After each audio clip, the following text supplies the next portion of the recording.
ஓய், என்னங்க? இப்போ நீ எங்கே போற?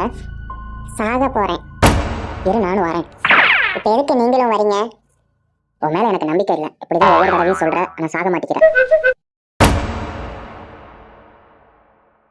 சரி, சும்மா சொன்னேன். ஏன் உனக்கு இவ்வளோ கோவம்? ரொம்ப கோவத்தில் இருக்கேன்.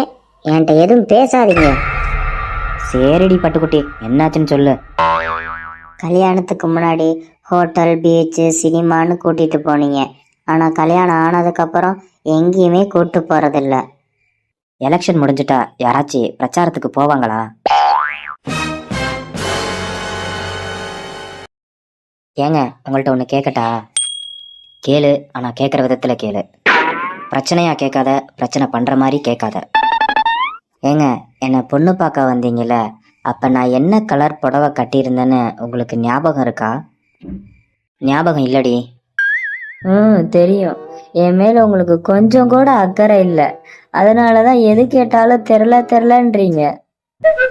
அது இல்லடி செல்லம். தண்டவாளத்தில் தலையை வைக்க போகிறவன் வர ரயில் பாண்டியன் எக்ஸ்பிரஸா சேரன் எக்ஸ்பிரஸான்னு பார்த்துக்கிட்டா இருப்பான்.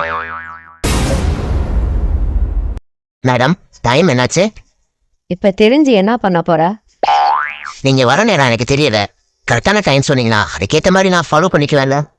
ஏ டாமாங்கோலே, நீ என்ன ஃபாலோ பண்றியா? ஆமா, வெண்டக்கா மூஞ்சி.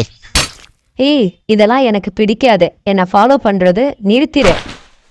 அது எப்படி மேடம் உங்களை ஃபாலோ பண்ணாம இருக்க முடியும்? அது நீங்க சொல்லக்கூடாது. இந்த வருஷம் தலை தீபாவளிக்கு நம்ம 2 பேரும் உங்க வீட்டுல கும்பிடலான்னு முடிவு பண்ணிட்டு மேடம்.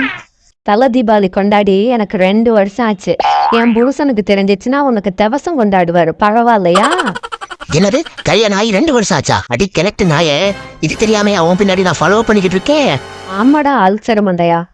பார்க்க சின்ன பொண்ணு மாதிரி இருக்கீங்களே, உங்க வாழ்க்கையை கெடுத்தது யாரு? ஐஸ் வச்சது போதுண்டா, மூட்டு கிளம்பு.